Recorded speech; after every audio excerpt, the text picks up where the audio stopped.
@ Growth classes की YouTube channel पर आपका स्वागत है।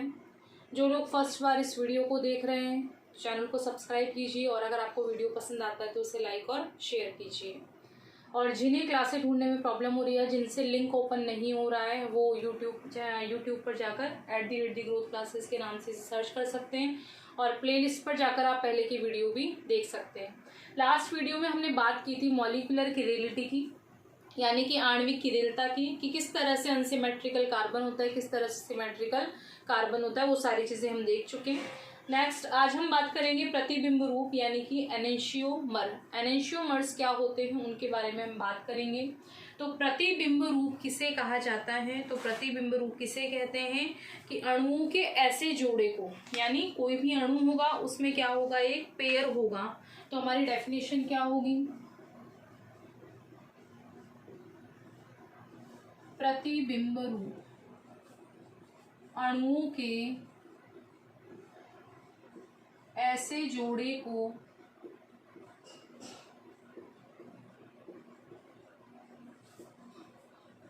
प्रतिबिंब रूप कहा जाता है।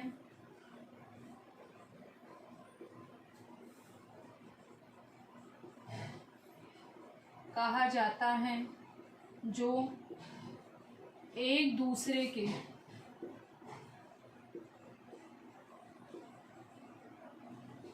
दर्पण प्रतिबिंब हों। जो एक दूसरे के कैसे प्रतिबिंब हों? दर्पण प्रतिबिंब। तो हमने लिखा कि अणुओं का ऐसा जोड़ा, फॉर एग्जाम्पल हमने लिया लैक्टिक अम्ल लिया, लैक्टिक एसिड। क्या लिया हमने? Lactic acid. तो हमारा जो मॉलिक्यूल था, जो अणु था, वो क्या हो गया हमारे पास में? Lactic acid. लैक्टिक एसिड में प्रतिबिंब रूप किस तरीके से बनेंगे? तो देखिए इसमें अगर हम लैक्टिक एसिड की बात करें, जैसे हमने स्ट्रक्चर बनाई इसकी COOH CH3, ठीक है। एक कार्बन पर क्या जुड़ा हुआ है? ऊपर COOH, नीचे क्या जुड़ा हुआ है? CH3। एक साइड हमने इसकी जोड़ दिया H और एक साइड हमने इसकी जोड़ दिया क्या? OH। किसकी स्ट्रक्चर हो गई है? लैक्टिक एसिड की। हमने इसमें क्या लगाया? बीच में मिरर लगा दिया, ठीक है, यानी कि दर्पण लगा दिया। तो दर्पण लगाते हमारा जो बीच का स्ट्रक्चर है वो तो सेम टू सेम रहेगा, यानी कि यहाँ COOH, बीच में हमारे पास क्या था? यहाँ कार्बन, फिर यहाँ नीचे क्या था हमारे पास? CH3।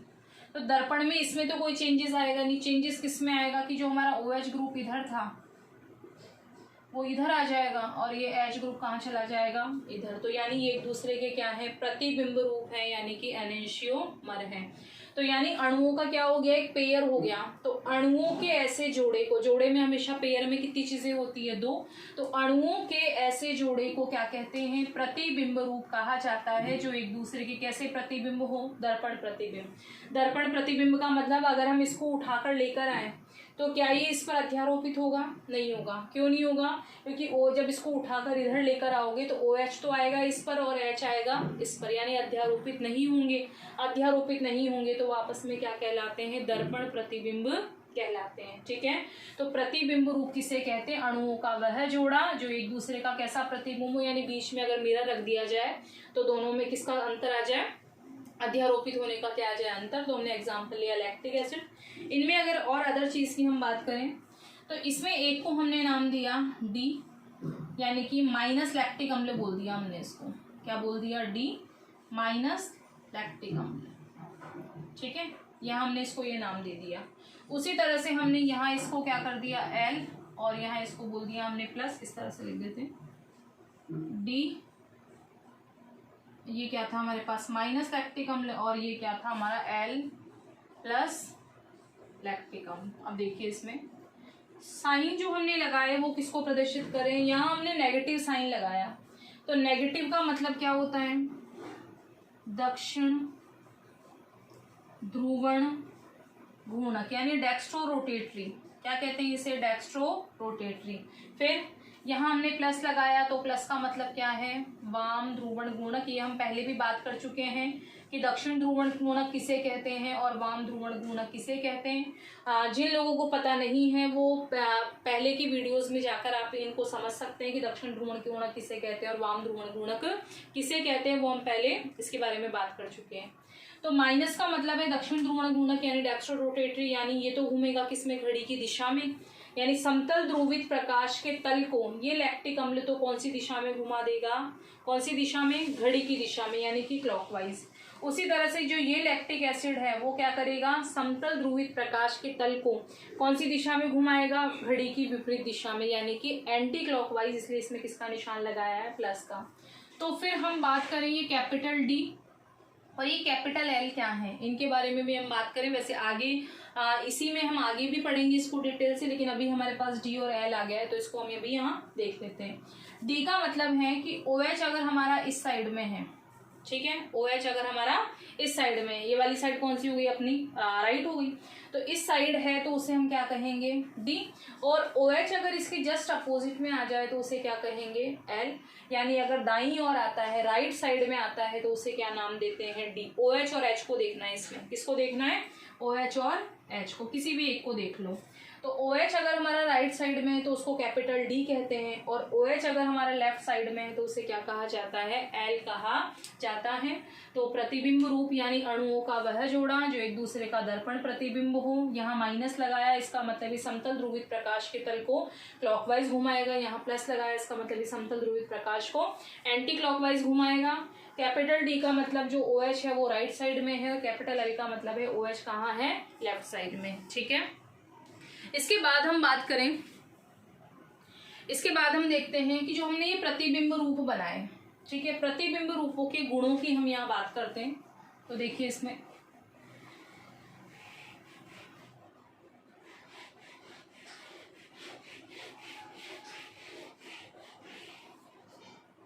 प्रतिबिंब रूप के गुणों को लेकर हम बात करें, या प्रॉपर्टीज क्या क्या होती है प्रतिबिंब रूप में। हमने कितने रूप बनाए अभी, दो, एक बनाया दर्पण के इस और एक यानी एक दर्पण के सामने है और एक दर्पण के पीछे की ओर, यानी अंदर की तरफ बनेगा दर्पण में जो। तो प्रतिबिंब रूप के गुण क्या क्या होते हैं, तो पहला गुण है, हमने कितने, जिसे हमने वापस लैक्टिक अम्ल अगर हम बनाए यहाँ पर, तो ये था हमारा COOH CH3, एक साइड OH एक साइड H, फिर हमने यहाँ मिरर लगाया तो यहाँ हमारा हो गया COOH C, यहाँ H, यहाँ OH, और ये क्या बन गया हमारा CH3।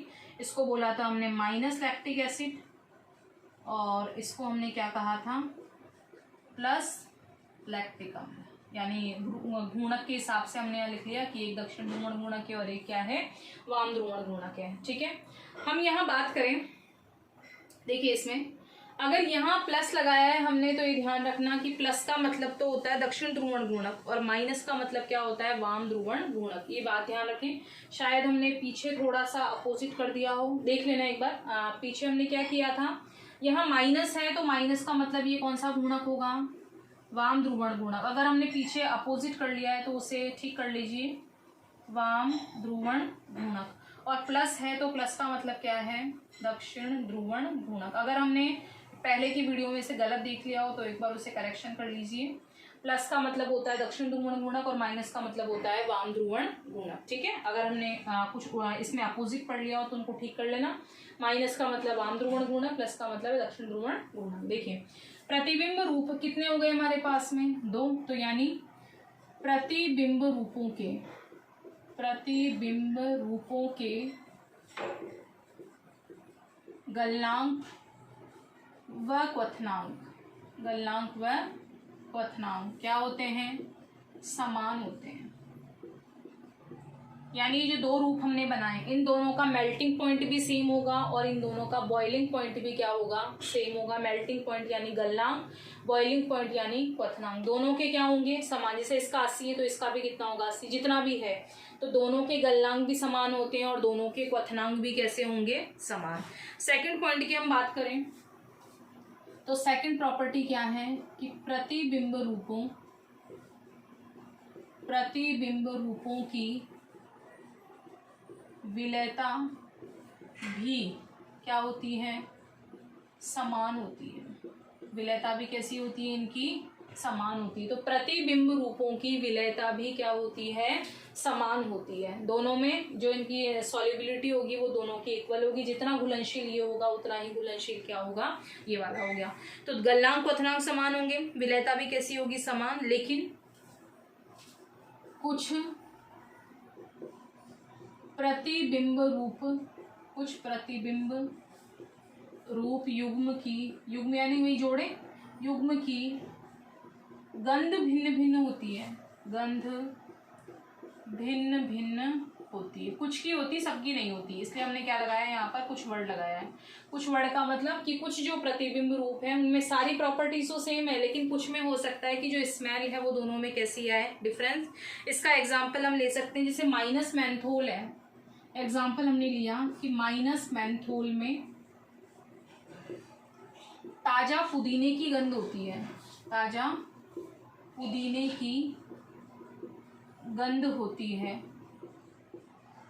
जबकि हम बात करें प्लस मेंथोल की, तो प्लस मेंथोल में कैसी गंध पाई जाती है, अप्रिय गंध। अप्रिय गंध का मतलब जो बिल्कुल भी अच्छी ना लगे, कैसी गंध पाई जाती है, अप्रिय गंध। तो प्रतिबिंब रूपों के 3 गुण तो हम यहाँ देख चुके हैं कि दोनों के गलनांक क्वथनांक समान होंगे, विलयता भी क्या होगी, समान होगी, लेकिन कुछ हो सकता है कि कुछ की स्मेल कैसी हो, अलग अलग। लास्ट प्रॉपर्टी की हम बात करें तो हमेशा ध्यान रखना कि प्रतिबिंब रूपों के प्रकाशिक गुण कैसे होंगे, भिन्न भिन्न। तो प्रतिबिंब रूपों के प्रकाशिक गुण भिन्न भिन्न होते हैं। प्रतिबिंब रूपों के प्रकाशिक गुण कैसे होते हैं, भिन्न भिन्न होते हैं। भिन्न भिन्न यानी हमेशा भिन्न भिन्न होंगे। एक अगर डी होगा तो दूसरा कौन सा होगा, एल, यानी अगर एक डी है तो डी या क्या होगा, एल। डी है तो हमने उसको क्या बोला, दक्षिण ध्रुवण गुणक, और एल है तो उसको हमने क्या कहा, वाम ध्रुवण गुणक। ये अपने कंप्लीट हो गए प्रतिबिंब रूपों के गुण। तो हमने प्रतिबिंब रूप के बारे में बात की कि अणुओं का वह जोड़ा जो एक दूसरे का दर्पण प्रतिबिंब हो, और इसमें 4 प्रॉपर्टीज थी, इसको हमने देख लिया। जिन लोगों ने अभी तक चैनल को सब्सक्राइब नहीं किया है वो चैनल को प्लीज़ सब्सक्राइब कीजिए, और अगर आपको वीडियो पसंद आ रहा है तो उसे लाइक और शेयर कीजिए। शेयर करने से जिन लोगों को अभी तक नहीं पता है वो इनके बारे में इंफॉर्मेशन ले सकते हैं। जिनसे लिंक ओपन नहीं हो रहा वो यूट्यूब पर जाकर इसे सर्च कर सकते हैं। Thank you so much.